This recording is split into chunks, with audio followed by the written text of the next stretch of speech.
Hi, நான் மலர். ECR ரோட்டில் போகிற வழியில் தாழங்காடுன்னு ஒரு இடத்துல இந்த மாதிரி உப்புக்கள்லாம் பார்த்தேன். இந்த உப்பு பாத்தி கட்டி ரெடி பண்ணி வச்சுருக்கிறத பார்த்ததும் ஒரு வீடியோ எடுக்கலாம் அப்படின்னு தோணுச்சு. இதை பற்றி இல்லை, அப்போல்லாம் வந்து வீட்டில் பார்த்தீங்கன்னா மூட்டை மூட்டையாக கல் உப்பு இருக்கும். எங்கள் வீட்டிலலாம் அப்படி இருந்திருக்கு. அரை மூட்டை 1/4 மூட்டைன்னு தான் உப்பு வச்சுருப்பாங்க. இன்றைக்கி எல்லார் வீட்லேயும் ஒரு பேக்கெட் தான் இருக்குது. அப்போ உப்பு போய் கடன் கூட வாங்க மாட்டாங்க.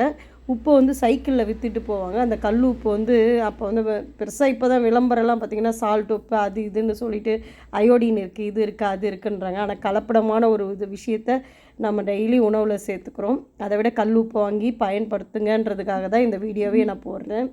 கல் உப்பில் நிறைய தாதுக்கள் இருக்குது. நமக்கு வந்து ஃபஸ்ட்டுலாம் பார்த்திங்கன்னா எங்கள் வீட்டில் வந்து கல் உப்பை வந்து அரைச்சி அதை வந்து ஒரு டப்பாவில் கொட்டி வச்சுக்குவாங்க. அதுக்கு தேவைக்கு எடுத்துக்கிற மாதிரியும், அப்புறம் இல்லைன்னா கிளாஸில் அப்படி தீர்ந்துச்சுன்னா கிளாஸில் தண்ணி ஊற்றி கரைச்சி வச்சுருப்பாங்க. எத்தனை மாதிரி இந்த மாதிரி யூஸ் பண்ணியிருக்கீங்க அப்படின்றத கமெண்ட்ஸில் சொல்லுங்கள். பாய்.